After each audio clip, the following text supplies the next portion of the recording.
Sana abot ang 79 pesos mo. Malamang sa ibang kainan ay halagang 79 pesos ay ulam pa lang yun at wala pang kanin. Pero sa kainan na ito, sa halagang 79 pesos mo ay meron ka ng dalawang ulam at meron ka ng napakaraming kanin. Kaya naman kung gusto niyo malaman at mapuntahan kung saan located ang kainan na ito, ay tara at samahan niyo ako sa panibagong food trip episode natin. So matatagpuan nga pala ito dito sa isa sa pinakabising lugar o street sa buong Kamaynilaan na walang iba kundi sa Quiapo, Manila. At matatagpuan ang stall na kinainan natin sa Victory Lacson Underpass. Kaya naman tara at sama-sama natin pasukin yan. So sa pagpasok po natin dito ay hindi na natin kailangan ng face mask o di kaya ay face shield dahil wala na ring COVID. So papasok na tayo ng malayang malaya. So syempre kasama ko nga pala dyan ang aking munting prinsesa at ang aking first wife. So sa mga gusto maging second dyan ay ibig sabihin sa mga gusto bumisita dyan ay mag-PM lamang. So sa pagpasok nga natin dito ay saktong-sakto din ito kapag naghahanap ka ng mga kagamitan tulad ng sandals, tsinelas, mga alahas, mga damit at meron nga dito yan. So kapag napagod ka na at nagutom ka na, diretso ka na dito sa kainan na sinasabi natin. So ang pinaka food court nga ng mall na ito ay nasa pinakagitna ng mall. So hindi ka na mahihirapan. Pumunta ka lang sa gitnaan, mahanap mo na, makikita mo na ang kainan na sinasabi natin. At ito nga ay walang iba kundi ang Fantastic Bangus.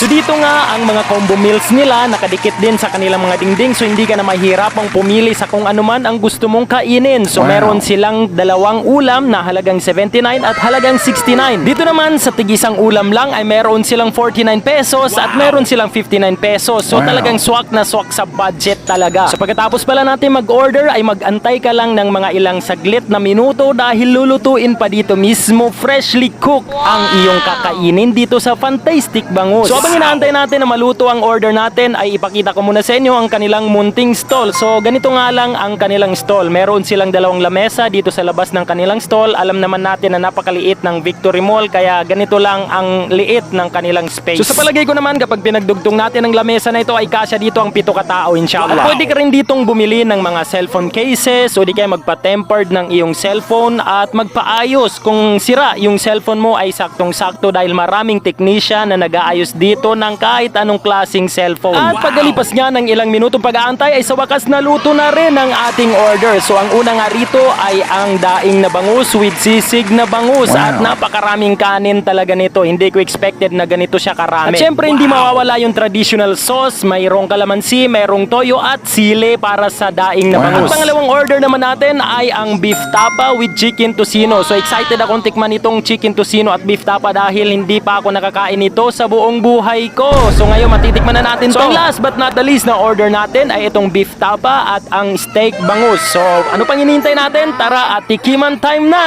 At ang inuna nga nating tikman dito ay ang steak bangus at ang beef tapa. At syempre hindi mawawala yung sausawan nila. So ayan, tinikman ko at masarap. Hindi siya normal na sausawan o suka lang. At eto na nga the moment of truth ng kanilang bangus steak. At syempre bago natin na isubo ay isawsaw muna natin sa sausawan natin. At pagkagat ko nga rito ay ang una ko agad na lasahan ay yung juiciness ng bangus nila. Hindi siya dry. Yung feeling na para kang kumakain ng bangus na bagong huli tapos bagong luto pa. So lahat nga ng bangus nila rito na putahe o menu ay lahat boneless. Wala kang mangunguya o wala kang malulunok na ni isa man na buto ng bangus. So ang kagandahan pa rito ay sa part ng tiyan banda ang kinuha nila sa bangus. Kaya naman sa mga tirador ng tiyan ng bangus dyan, eto na ang perfect para sa iyo. Pagkatapos natin sa bangus ay sinunod na natin tong beef tapa nila. So pagkatikim ko dito sa beef tapa nila ay pasok naman sa panlasa ko, masarap naman siya. So alam naman natin na pagdating sa mga karne katulad ng karne ng baka ay talagang naka-frozen talaga yan. So kapag niluto na yan ay hindi na siya tender at hindi na siya juicy. So kung gusto mo naman ng tender at juicy na karne ng baka, so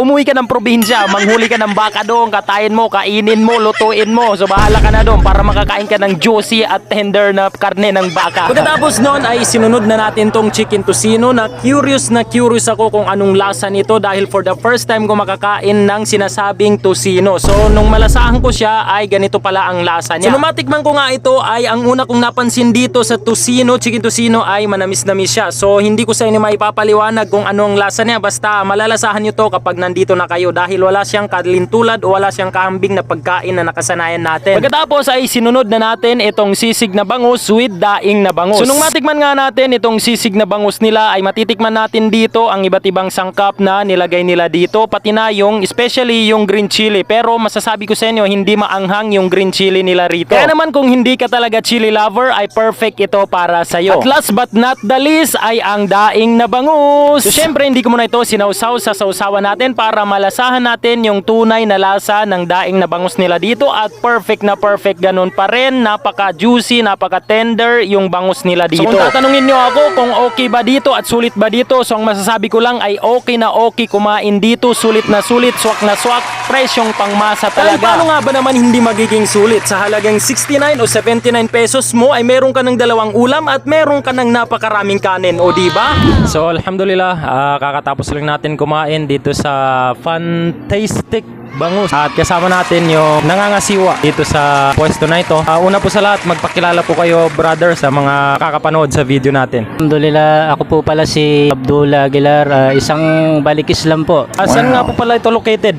Para ma-aware din po yung mga viewers natin, tsaka kailan po nag-umpisa ito at saan ito matatagpuan? Bali, Ustad, matatagpuan itong Fantastic Bangus dito sa Victory Lacson Underpass sa Quiapo, Manila. Kilala na rin siya dito sa underpass basta pag sinabi mong bangus, kasi nag-iisang bangus na store lang dito. Bali, puro halal bangus. Meron kaming beef tapa, chicken, tocino, at yung may iba-ibang varieties ng bangus. Naitayo itong store na ito way back May 2024. Pero nag-start ako dito noong July sa imbita ng ating kapatid na ustad din sa UAE, si Ustad Daud Diego.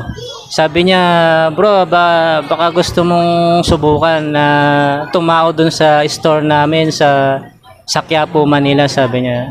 So ako naman sabi ko, bakit hindi? I-try natin, sabi ko, baka sakaling mapaganda natin yung store kako, maayos natin, at matangkilik ng mga tao yung halal na produkto, halal na pagkain. Meron kaming 3 branch sa Green Hills, yung unang branch sa Green Hills, tapos dito sa Quiapo, tapos yung bagong open ngayon sa UP Diliman. So bali nanggagaling yung supplier namin sa Green Hills sa pinaka main, sa pamamagitan ng kapatid natin na si Brother Yusuf Lumibaw. Siya yung pinaka main ko owner ng store ng Fantastic Bangus, at meron siyang pabrika din sa Pangasinan ng mga boneless daing na bangus. So siya yung supplier ng mga produkto natin na mga daing na boneless na bangus na ating itinitinda dito. Bilang panghuli po, ano po yung mga mensahe niyo para sa mga future na mga darating na mga customers sa stall na ito? Magandang katanungan yan, Ustad. Iniimbitahan ko po kayong lahat, lalo na sa mga kapatid nating Muslim, na